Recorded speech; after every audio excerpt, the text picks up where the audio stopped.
మన national flag విజయవాడలోనే design చేశారు అని మీకు తెలుసా? అండ్ డిజైనర్ కూడా తెలుగు పర్సన్ అని తెలుసా?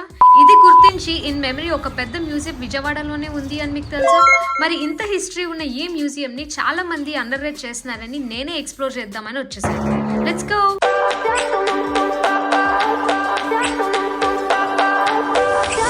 Hi guys and welcome back to our channel. ఈ వీడియోలో మీకు చాలామందికి తెలియని ఇన్ఫర్మేటివ్ ప్లేస్కి మిమ్మల్ని తీసుకొచ్చాను. వెరీ హిస్టారికల్ అనమాట. ఈ మ్యూజియం ఉంది అన్న సంగతి విజయవాడ వాళ్ళకి 50% మందికి తెలియదు. అండ్ మిగతా వాళ్ళైతే చాలా అండర్ రేట్ చేస్తారు. లైక్ ఏముందిలే, అది ఒక చిన్న మ్యూజియం, అసలు లోపల ఏముండదు అనుకుంటారు నాకులాగే.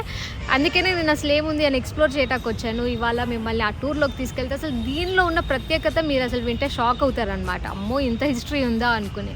Let's get started. So first లోపలికి రాగానే ఇదిగోండి ఇక్కడ కనిపిస్తుంది కదా, ఇదే పార్కింగ్ స్పేస్ అనమాట. ఇక్కడ బైక్స్ కానీ కార్స్ కానీ పార్క్ చేసేసుకుని ఇంకా ఫస్ట్ టికెట్ అయితే తీసుకోవాలి. టికెట్ కౌంటర్ దగ్గరికి వెళ్ళి క్యూలో నుంచోవాలి. అండ్ టికెట్ ప్రైస్ వచ్చేసి జస్ట్ 50 రూపీస్ మాత్రమే.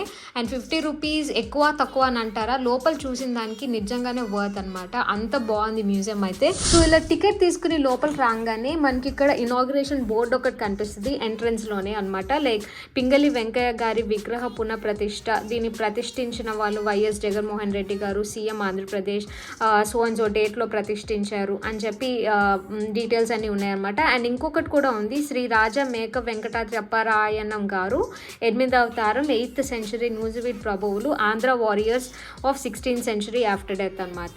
ఇలా 2 బొమ్మలు ఉంటాయి అనమాట. ఇది దాటి కొంచెం ముందుకెళ్తే అవుట్డోర్ స్కల్ప్చర్స్ కొన్ని అయితే ఉన్నాయి. Stone writing, granite stone, lime స్టోన్కి సంబంధించినవి ఉన్నాయన్నమాట. లైక్ 17th సెంచరీ పాలకొల్లు నుండి తెప్పించినవి అన్నీ ఉన్నాయన్నమాట. సో అవుట్డోర్ స్కల్ప్చర్స్ అని చూశాక 2 మ్యూజియంస్ అయితే ఉంటాయి. ఒకటేమో ఓల్డ్ మ్యూజియం, ఇంకోటేమో న్యూ మ్యూజియం. ఫస్ట్ న్యూ మ్యూజియంలోకి వెళ్దాం, తర్వాత ఓల్డ్ మ్యూజియంకి వెళ్దాం. న్యూ మ్యూజియంని ఆర్కియలాజికల్ మ్యూజియం అని అంటారు. ఈ ఆర్కియలాజికల్ మ్యూజియం వెళ్ళాలి అంటే 2 ఫ్లోర్స్ ఉంటాయి. గ్రౌండ్ ఫ్లోర్ ఒకటి +1 ఉంటుంది అనమాట. గ్రౌండ్ ఫ్లోర్లో ఫస్ట్ లోపలికి రాగానే ఒక వెరాండా ఉంటుంది. ఈ వెరాండాలో ఓరియంటేషన్ మ్యాప్ ఉంటుంది అనమాట. లైక్ అసలు ఏమేమి ఉన్నాయి ఇక్కడ, గ్రౌండ్ ఫ్లోర్లో అయితే ఏముంటాయి, ఫస్ట్ ఫ్లోర్లో అయితే ఏముంటాయి అని చెప్పి మ్యాప్ అంతా ఇక్కడ ఇచ్చారు. ఇదిగోండి కనిపిస్తుంది కదా, అట్లా అనమాట. సో గ్రౌండ్ ఫ్లోర్లో లెఫ్ట్ సైడ్కి జైన్ అండ్ బుద్ధా గ్యాలరీ ఉంటుంది, మిడిల్కి ఏమో హిందూ స్కల్ప్చర్స్ గ్యాలరీ ఉంటుంది, థర్డ్ రైట్ సైడ్కి ఏమో pre historic and early historic gallery ఉంటుంది. ఇంకా ఫస్ట్ ఫ్లోర్లో ఒక్కొక్కటి నేను నెమ్మదిగా చూపిస్తాను, ఒకేసారి చెప్తే మీకు అర్థం కాదు కాబట్టి నేను ఒక్కొక్కటి మీకు ఎక్స్ప్లెయిన్ చేయడానికి ట్రై చేస్తాను. సో ఇలా ఫస్ట్ లోపలికి రాగానే first left side Jain Buddhist gallery వైపు వెళ్తాము. ఇలా చాలా స్కల్ప్చర్స్ ఉంటాయి అనమాట, చాలా యూనిక్ అండ్ రేర్. ప్రతి స్కల్ప్చర్స్ పక్కన దాని గురించి ఇన్ఫర్మేషన్ ఉంటుంది అనమాట. లైక్ ఈ వీడియోలో చూపిస్తున్నట్టు బోధిష్టి అవలోకితేశ్వర ఆర్టిస్ట్ నేమ్ ఉంటుంది, వాళ్ళు ఏ సెంచరీకి సంబంధించిన విగ్రహం అనే ఉంటుంది, లేకపోతే అది ఎక్కడి నుండి తెప్పించారు, ఇది first so and so copy of Ajanta painting అని, దీని డీటెయిల్స్ అంతా ఇక్కడ ఇలా లిస్ట్ అవుట్ చేసి ఉంటుంది అనమాట. ఇక్కడ చాలా బొమ్మలు ఉంటాయి, లైక్ చాలా ఓల్డ్, సమ్ 2nd సెంచరీకి సంబంధించినవి కూడా ఉంటాయి. లైక్ ట్విన్స్ ఆఫ్ బుద్ధ, శద్ధాంత, జట్కా, హెడ్ ఆఫ్ జార్, ఇవన్నీ బ్రాన్జ్తో లేకపోతే బ్రాస్తో డిఫరెంట్ కంట్రీస్ నుండి, నేపాల్ నుంచి, ఇండియా నుండి, లేకపోతే వేరే వేరే ప్లేసెస్ నుండి తెప్పించినవి కూడా ఉంటాయి అనమాట. మోస్ట్ ఆఫ్ దెమ్ అయితే బ్రాన్జ్తో ఉంటాయి, లైమ్ స్టోన్తో ఉంటాయి, కొన్ని అయితే గుంటూరు నుండి తెప్పించినవి కూడా ఉంటాయి అనమాట. బుద్ధ స్టాట్యూ ఇక్కడైతే అసలు చూడాల్సింది, ఎందుకంటే ఇది 3rd century, like around 2000 years back stone అనమాట. ఇది అది అట్లాగే ప్రిజర్వ్ చేసి ఇక్కడ ఉంచుతారనమాట. ఇదంతా ఇది చూస్తున్నారు కదా, ఇదంతా జైన్స్కి సంబంధించింది, బుద్ధిస్ట్కి సంబంధించిన గ్యాలరీ అనమాట. సో నెక్స్ట్ మనం మూవ్ అవుతూ ఉంటే ఈ గ్యాలరీ చూసాక హిందూ స్కల్ప్చర్స్ గ్యాలరీ వస్తుంది. ఇక్కడ ఇమేజ్ వర్షిప్, ఐడల్ వర్షిప్, విగ్రహ ఆరాధన అనేది ఇండియాలో చాలా ఇయర్స్ నుండి జరుగుతూనే ఉంది కదా. లైక్ గాడ్స్, గాడెసెస్ వంటి శిల్పాలు, బొమ్మలు, విగ్రహాలు చూస్తే స్కల్ప్టర్ గారు చేసే స్కల్ప్చరల్ రిప్రజెంటేషన్ చాలా అద్భుతంగా ఉంటుంది. లైక్ ఇండియన్ కల్చర్లో మనిషితోటి కల్చర్ని, నేచర్ మీద ప్రేమ కానీ ఇలా ఆర్ట్ రూపంలో చక్కగా శిల్పాలు చెప్తారు. అండ్ మీకు విషయం తెలుసా, లార్డ్ శివ గారి ఫస్ట్ స్కల్ప్చరల్ రిప్రజెంటేషన్ ఇండియాలో పరమేశ్వర టెంపుల్ అనే చిత్తూరు డిస్ట్రిక్ట్లో 2nd సెంచరీలో ఉండేది. ఇక్కడ ఉన్న అన్ని స్కల్ప్చర్స్ కూడా చాలా రేర్ అండ్ యూనిక్ అనమాట, చాలా ఓల్డ్. లైక్ గణపతి, కుబేర, భైరవ ఇట్లా చాలా ఉన్నాయి. ఇవన్నీ ఎందుకు ఇంపార్టెంట్ అంటే ఇవి ఇప్పుడు ఎవిడెన్సెస్ కానీ ప్రూఫ్స్గా యూజ్ చేస్తాం అనమాట. ఎప్పుడో జరిగినవి టైమింగ్ కానీ డేటింగ్ కానీ మనకి తెలియకపోతే ఈ శిల్పాల నుండి ఈ స్టోన్స్ నుండి అంతా తెలుస్తుంది. జైన్ గ్యాలరీ, బుద్ధిస్ట్ గ్యాలరీ, తర్వాత హిందూ గ్యాలరీ చూసిన ఇంకా నెక్స్ట్ హిస్టారిక్ గ్యాలరీ ఉంటుంది. హిస్టారిక్ గ్యాలరీ అంటే pre historic gallery, early historic అని చెప్పి ఉంటుంది. హిస్టరీ చూసుకుంటే స్టోన్ ఏజ్ అంటారు కదా, like middle stone age, old stone age, new age అని అంటారు.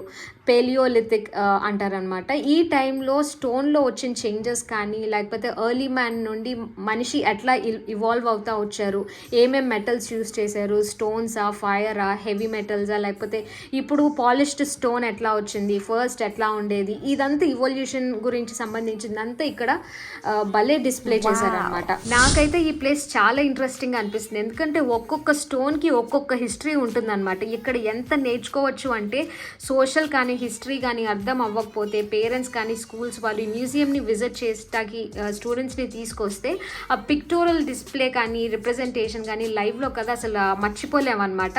అంత బాగా గుర్తుంటాయి. ఎందుకంటే it is with proofs and evidence కాబట్టి లెర్నింగ్కి చాలా బాగుంటుంది. ఇంకా ఇలా చూస్తూ ఉంటే గుర్తుండిపోతుంది అనమాట ఈ హిస్టారిక్ గ్యాలరీ అంతా. సో ఇక్కడ ఈ 3 ప్లేసెస్ కవర్ చేసుకొని ఇంకా ఫస్ట్ ఫ్లోర్లోకి వెళ్ళిపోవచ్చు. లైక్ స్టేర్స్ ఉంటాయి, లిఫ్ట్ కూడా అవైలబుల్గా ఉంది ఇఫ్ యూ వాంట్. నేనైతే స్టేర్సే ప్రిఫర్ చేస్తాను. అండ్ ఫస్ట్ ఫ్లోర్లోకి రాగానే ఎపిగ్రఫీ ఉంటుంది అనమాట. అంటే లిపి పరిణామం అని అంటారు కదా, తెలుగు ఆల్ఫాబెట్స్ ఎలా ఫామ్ అయినాయి అని ఇన్ఫర్మేషన్ అనమాట. తర్వాత నాకు ఇంట్రెస్టింగ్ అనిపించిన కార్నర్ ఏంటంటే కాయిన్స్ మేకింగ్. మనం జనరల్గా కాయిన్స్ చిల్లర వాడుతూనే ఉంటాం కదా. సో కాయిన్స్కి హిస్టరీ ఏంటి, ఎలా తయారు చేసేవాళ్ళు, ఫస్ట్ కాయిన్స్ ఎలా ఉండేవి, ఇవన్నీ ఇలా డీటెయిల్డ్గా ఇక్కడ రిప్రజెంట్ చేసి ఉన్నాయి అనమాట. లైక్ చాలా టైప్స్ ఆఫ్ కాయిన్స్ ఉన్నాయి. సో ఫస్ట్ నుండి కాయిన్ ఎలా తయారు చేశారు, పంచ్ మార్క్డ్ కాయిన్స్ దగ్గర నుండి రోమన్ కాయిన్స్, లేకపోతే Kakatiya coins, sultan of Delhi coins of Bahmani, British India coins and modern coins ఎట్లా వచ్చేవి, ఇవన్నీ డిఫరెంట్ డిజైన్స్ కానీ సింబల్స్ కానీ అలాగుంటాయి కదా. కాపర్తో చేశారా, గోల్డ్తో చేశారా, లేకపోతే ఏమన్నా అలాయ్స్ యూస్ చేశారా, ఏమేమి సింబల్స్ వాడేవాళ్ళు అనేది చిన్నప్పటి నుండి కాయిన్స్ ఉన్న దగ్గర నుండి ఇప్పుడు మనం వాడే మోడర్న్ కాయిన్స్ వరకు ఇక్కడ అంతా డిస్ప్లే ఉంది. ఇది వరకు కాలం వాళ్ళు మనీ బదులు క్యాటిల్ యూస్ చేసేవాళ్ళు, కానీ అది యాక్యురేట్గా ఉండట్లేదు అని చెప్పి కాయిన్స్ని స్టార్ట్ చేశారు కదా, అందుకని ఇది కాయిన్స్ అనమాట. కాయిన్స్ గ్యాలరీ అయితే నాకు చాలా ఇంట్రెస్టింగ్ అనిపించింది. సో నెక్స్ట్ వచ్చేసరికి టెక్స్టైల్ గ్యాలరీ అనమాట. Like temple curtains cloth, zari ఎలా తయారు చేశారు, వెల్వెట్ క్లాత్ ఎట్లా వచ్చింది, గోల్డ్కి సిల్వర్కి అలాయ్ మధ్యలో ట్రెడిషనల్గా వీవింగ్ ఎలా చేస్తారు, ఈ మెథడ్ ఇండియన్ వీవింగ్ మెథడ్ అంతా ఇక్కడ ఇలా డిస్ప్లే ఉందన్నమాట. ఈ అమ్మాయి చీర కట్టుకుని ఉంది చూడండి. అండ్ ఈ కర్టన్స్ కూడా చాలా చక్కగా బ్యూటిఫుల్గా అండ్ కలర్స్ కూడా ఎంత క్యాచీగా ఉన్నాయో కూడా. This is something very interesting. Then next move అయితే ఈ టెక్స్టైల్ గ్యాలరీ నుండి mid century perspective China Bidri ware అని అంటారు. ఈ గ్యాలరీ అంతా పాటరీ నుండి పార్సిలిన్. ఇప్పుడు మనం వాడేది మ్యాక్సిమం పార్సిలిన్నే వాడతాం కదా. లైక్ ఫస్ట్ వాడేది పాటరీ ఐటమ్స్ లైక్ చిన్న కుండల దగ్గర నుంచి ఎలా ఇవాల్వ్ అయ్యి ఇప్పుడు పార్సిలిన్ ఎలా వచ్చింది, అది చైనా వాళ్ళు ఎలాగ డెవలప్ చేశారు అనేది ఇక్కడ చూపిస్తున్నారనమాట. అండ్ ఇక్కడ బ్లూ అండ్ వైట్ పార్సిలిన్ చాలా ఫేమస్ అనమాట. ఇప్పుడు మనం ప్రతి ఇండియన్ హోమ్లో అయితే ఈ కలర్ కాంబినేషన్తో ఖచ్చితంగా మీ కిచెన్లో మా కిచెన్లో ఉంటుంది. అండ్ వెరీ బ్యూటిఫుల్ అనమాట. ఫ్రమ్ పాటరీ టు పార్సిలిన్ అనేది ఎక్స్ట్రాడినరీ. మనిషి ఎంత ఇవాల్వ్ అయ్యారు అనే దానికి. నెక్స్ట్ మూవ్ అవుతా ఉంటే ఇమ్మర్సివ్ ప్రొజెక్షన్ రూమ్ అని ఉంది. ఈ రూమ్లోకి ఎంట్రన్స్ ఉంటుంది అనమాట. ప్రస్తుతం అయితే రూమ్ ఇంకా రెడీ కాలేదు, కానీ it's almost ready to open అనమాట. ఒకవేళ ఇది ఓపెన్ అయితే దీనిలో ఎలా ఉంటుంది అంటే ప్రొజెక్షన్ ఉంటుంది, డిఫరెంట్ సౌండ్ ఎఫెక్ట్స్తో ఒక మంచి వీడియో క్రియేట్ చేయడం, షార్ట్ ఫిల్మ్ క్రియేట్ చేయడం, హిస్టరీ గురించి అంతా వీడియో డిస్ప్లే అనమాట. ఏవి లాగా ప్రిపేర్ చేస్తున్నారు అండ్ అదొక థియేటర్ ఫీలింగ్ వస్తుంది అనమాట. That's an absolute good thing. దీని తర్వాత కార్నర్ వచ్చేసి ఆర్మ్స్ అండ్ ఆర్మర్స్ అనమాట. ఫర్ అఫెన్స్ కానీ డిఫెన్స్ కానీ, ఎవరినైనా చంపాలన్నా లేకపోతే ఎవరి నుండైనా ప్రొటెక్ట్ చేసుకోవాలన్నా కెనాన్స్, షీల్డ్స్, ఈ బ్రెస్ట్ ప్లేట్లు, నైవ్స్, కత్తులు, కటారాలు, సోర్డ్స్, గన్స్, స్పియర్స్, ఈ పిస్టల్స్, ఈ యారోస్ ఇవన్నీ ఎట్లా ఉండేవి. ఫస్ట్ వార్ జరిగే దగ్గర నుండి ఇప్పుడు వరకు మనం ఎట్లాంటివి వాడుతున్నాము అనేది, అసలు ఈ షీల్డ్స్ కానీ ఇవన్నీ ఎట్లా ఇవాల్వ్ అయినాయి. ఫస్ట్ అయితే చాలా చాలా బ్లంట్గా ఉండేవి. తర్వాత నెమ్మదిగా షార్ప్నెస్ పెంచి స్టోన్ ఏజ్ దగ్గర నుండి ఈ ఏజ్లోకి వచ్చాం కదా మనం.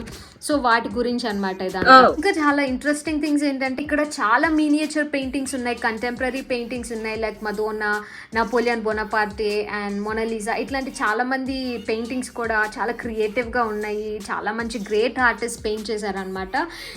ఈ ఆర్కియలాజికల్ మ్యూజియం అయితే చాలా అద్భుతంగా ఉంది. ఎస్, ఇప్పుడు నేను మీకు ఇంట్రోలో చెప్పాను కదా, తమ్నేల్లో చెప్పాను కదా, లైక్ ఫ్లాగ్ డిజైన్ గురించి. And we will move to archaeological museum నుండి వేరే మ్యూజియంకి వెళ్ళిపోదాం. బాపు మ్యూజియం అని అంటారు. ఈ బాపు మ్యూజియం అనేది దేనికి ఫేమస్ అంటే యాక్చువల్గా 1921లో 2 days అయితే 2 ప్రోగ్రామ్స్ జరిగినాయి. AINCC అంటారు, అంటే all India national Congress committee అనమాట. 31st March, April 1st, 1921లో Gandhiji గారు ఇంకా చాలామంది ఇక్కడ ఈ మీటింగ్ ఒకటి కండక్ట్ చేశారనమాట. అండ్ ఈ ప్లేస్లో జరిగినప్పుడు, ఈ హాల్లో జరిగింది. ఈ 2 days మీటింగ్స్ జరిగినప్పుడు పింగళి వెంకయ్య అనే పర్సన్ సెకండ్ డే అంటే March 31st కాకుండా April 1st, 1921లో ఈ ట్రై కలర్ ఫ్లాగ్ని గాంధీజీ గారికి కరెక్ట్గా ఇదే స్పాట్లో, ఇదే ప్లేస్లో అనమాట ఇక్కడే ప్రజెంట్ చేశారు. లైక్ ఇక్కడ గాంధీజీ గారు ఈ ఫ్లాగ్ని ఎస్ వెరీ నైస్ అని అప్రూవ్ చేశారు ఎగ్జాక్ట్లీ ఈ స్పాట్లో. అందుకని ఇలాగా కట్టారనమాట ఇన్ మెమరీ ఆఫ్ దాట్. చూసారు కదా ఎంత చక్కగా ఉందో. అండ్ ఈ కట్టేటప్పుడు రౌండ్గా ఇక్కడ చాలా మంది కూడా ఉన్నారు. లైక్ రాజేంద్ర ప్రసాద్, లాలా లజపత్ రాయ్, సర్దార్ వల్లభాయ్ పటేల్, ఇలా కొంతమంది ఉన్నారు. మోతీలాల్ నెహ్రూ, కస్తూర్బాయ్ గాంధీ, పట్టాభి సీతారామయ్య అని చెప్పి కొంతమంది బ్యాక్గ్రౌండ్లో ఈ పిక్చర్ కూడా కనిపిస్తుంది కదా, అట్లాగా అనమాట. సో ఇదే ప్లేస్ ఎగ్జాక్ట్గా, అందుకనే ఈ ప్లేస్నే బాపు మ్యూజియం అని అంటారు. ఇక్కడ అప్రూవ్ చేశారు కాబట్టి ఇన్ మెమరీ ఆఫ్ దాట్ ఈ మ్యూజియంని కట్టారనమాట. భలే ఇంట్రెస్టింగ్గా ఉంది కదా ఈ ప్లేస్ అయితే. ఇక్కడైతే చాలా నేర్చుకోవాల్సింది అయితే ఉంది. అసలు ఆ డిజైన్ చూసారు కదా ఎంత బాగుందో, పై నుండి కింద వరకు ఇండో యూరోపియన్ స్టైల్ అని అంటారు. భలే చక్కగా ఉంది. అండ్ గార్డెనింగ్ ఉంది, ల్యాండ్స్కేపింగ్ ఉంది, కూర్చోటానికి బెంచెస్ కూడా ఉన్నాయి అలా నడవటానికి. అండ్ స్కూల్స్ కానీ పేరెంట్స్ కానీ ఇలా చిన్నపిల్లలకి అట్లాంటివి చూపిస్తూ ఉంటే చాలా బాగుంటుంది. లైక్ అసలు ఎంత చెప్పినా వినంది అర్థం కాంది ఇలా చూస్తే మాత్రం అలా గుర్తుండిపోతుంది అనమాట. ఎందుకంటే అక్కడ అన్నీ ఉన్నాయి, ఏమేమి కావాలో సోషల్కి సంబంధించి, హిస్టరీకి సంబంధించిందంతా ఉంది. So that's about this video guys. ఈ వీడియో మీకు ఇన్ఫర్మేటివ్గా ఉంటే తప్పకుండా లైక్ చేయండి, షేర్ చేయండి, సబ్స్క్రైబ్ చేయండి. బాయ్.